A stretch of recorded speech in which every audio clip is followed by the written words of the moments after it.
वाले कुंभ मेले में दुनिया भर से करोड़ों लोग आएंगे, जिसमें सिर्फ जल सुविधा की लागत 40 करोड़ है, जो 25 सेक्टर में 1249 किलोमीटर लंबी पाइपलाइन में लगी है। 2013 में आयोजित महाकुंभ मेला अब तक का सबसे बड़ा धार्मिक आयोजन माना गया था, जिसमें करीब 12 करोड़ से अधिक श्रद्धालु शामिल हुए थे। लेकिन 144 साल बाद होने वाले इस महाकुंभ की भव्यता उससे भी कहीं अधिक होने वाली है।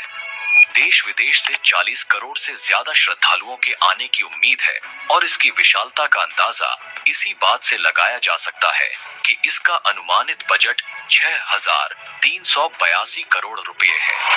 भारतीय अंतरिक्ष एजेंसी इसरो का कहना है कि कुंभ मेला इतना विशाल और भव्य होता है कि इसे अंतरिक्ष से भी देखा जा सकता है। लेकिन आपके मन में यह सवाल जरूर उठता होगा कि यह इतना विशाल और प्राचीन आयोजन आखिर शुरू कहां से हुआ और इसके पीछे का इतिहास क्या है। क्या इसका उल्लेख भारतीय वेदों, पुराणों और धर्म ग्रंथों में मिलता है, या फिर इसके पीछे कोई और गहरी और रहस्यमयी कहानी छिपी है।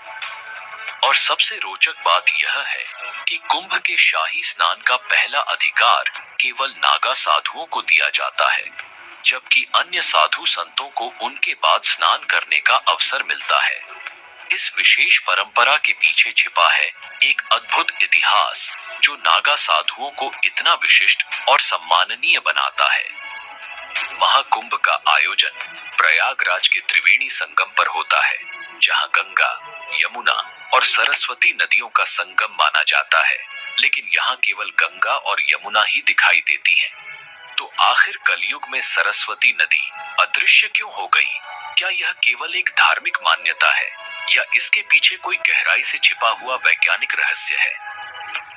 और प्रयागराज में स्थित अक्षय वट, जिसे अमर वृक्ष माना जाता है, जो सृष्टि के विकास और प्रलय का साक्षी रहा है, इसके पीछे का इतिहास और महत्व भी जानेंगे। 2025 के महाकुंभ में भारत के 13 प्रमुख अखाड़े हिस्सा लेने वाले हैं। जानेंगे कि अखाड़ों का इतिहास क्या है, उनका विशेष महत्व क्या है, और इस बार किन्नर अखाड़े को शामिल करने के पीछे की वजह क्या है।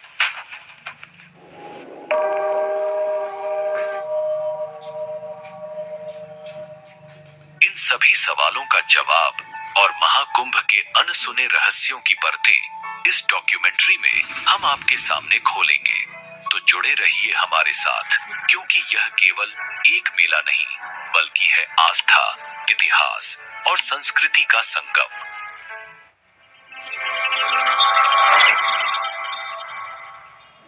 प्राचीन ग्रंथों में कुंभ मेले का स्पष्ट उल्लेख नहीं मिलता, फिर भी इसे भारत का सबसे बड़ा तीर्थ माना जाता है। यही नहीं, 2017 में इसे यूनेस्को ने मानवता की अमूर्त सांस्कृतिक विरासत की सूची में भी शामिल किया, जो इसकी ऐतिहासिक और सांस्कृतिक महत्व को दर्शाता है। कुंभ संस्कृत का ऐसा शब्द है जिसका अर्थ होता है कलश या घड़ा। लेकिन सवाल उठता है कि अगर कुंभ केवल पानी का घड़ा है, तो यह इतना बड़ा और विश्व विख्यात त्योहार कैसे बना? आइए इस वीडियो में हम आपको महाकुंभ के आरंभ से लेकर आज तक की पूरी यात्रा के बारे में बताएंगे।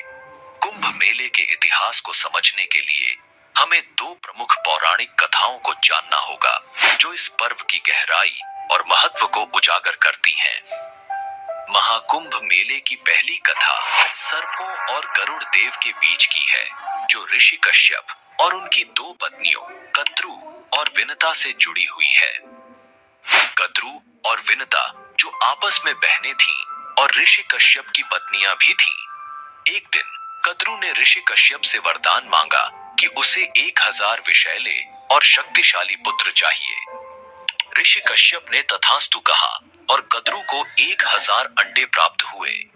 यह देखकर विनता ने भी वरदान मांगा कि भले ही उसके पुत्र कम हों, लेकिन वे कद्रू के पुत्रों से अधिक शक्तिशाली हों। कश्यप ने उन्हें भी तथास्तु कहा और विनता को 2 बड़े अंडे प्राप्त हुए। समय बीतने के साथ कद्रू के 1000 अंडे फूट गए और उनमें से सांप उत्पन्न हुए जिन्हें सर्पों की मां माना गया। दूसरी ओर विनता के अंडे नहीं फूट रहे थे और अधीरता में उन्होंने एक अंडा समय से पहले फोड़ दिया।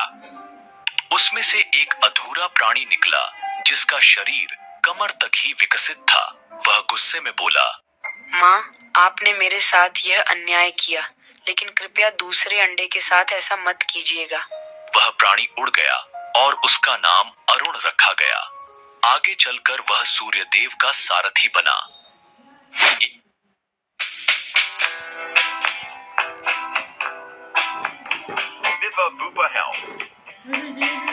आगे चलकर वह सूर्यदेव का सारथी बना।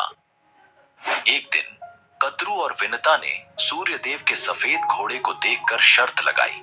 विनता ने कहा कि यह घोड़ा पूरी तरह सफेद है, जबकि कद्रू ने कहा कि उसकी पूंछ काली है। यह शर्त प्रतिष्ठा पर आ गई और तय हुआ कि जो भी हार जाएगा उसे दासी बनना पड़ेगा। कद्रू ने अपने नागपुत्रों से कहा कि वे सूक्ष्म रूप धारण कर घोड़े की पूंछ से चिपक जाएं ताकि वह काली दिखाई दे। नागों ने ऐसा ही किया और कद्रू शर्त जीत गई। विनता को हार मानकर दासी बनना पड़ा। कुछ समय बाद विनता के दूसरे अंडे से एक शक्तिशाली प्राणी निकला जिसका चेहरा गरुड़ पक्षी जैसा था और शरीर मनुष्य जैसा। उसका नाम गरुड़ रखा गया। जब गरुड़ ने देखा कि उसकी मां विनता, कद्रू और उनके 1000 सर्प पुत्रों की दासी बन चुकी है, तो उसने अपनी मां को मुक्त कराने का संकल्प लिया। गरुड़ ने सर्पों से विनता को मुक्त करने का उपाय पूछा। सर्पों ने कहा, अगर तुम वैकुंठ से अमृत कलश लाकर हमें दे दो तो हम तुम्हारी मां को मुक्त कर देंगे। गरुड़ ने यह शर्त मान ली। वैकुंठ धाम पहुंचकर गरुड़ ने अमृत कलश प्राप्त किया। देवताओं ने उन्हें रोकने की कोशिश की, लेकिन गरुड़ अपनी अद्वितीय शक्ति के बल पर सफल रहे। विष्णु जी ने गरुड़ को रोका और उनसे पूछा, तुम इस कलश को क्यों ले जा रहे हो, जबकि इसे खुद ग्रहण नहीं कर रहे? गरुड़ ने अपनी मां को मुक्त कराने की व्यथा सुनाई। विष्णु जी ने गरुड़ से कहा, अगर मैं तुम्हें यह कलश ले जाने दूं, तो तुम हमेशा के लिए मेरे वाहन बनोगे? गरुड़ ने इस शर्त को स्वीकार कर लिया। गरुड़ ने अमृत कलश सर्पों के पास पहुंचाया, लेकिन विष्णु जी ने अपनी मायावी शक्ति से अमृत कलश को वहां से गायब कर दिया। गरुड़ ने अपनी मां को दासत्व से मुक्त कराया।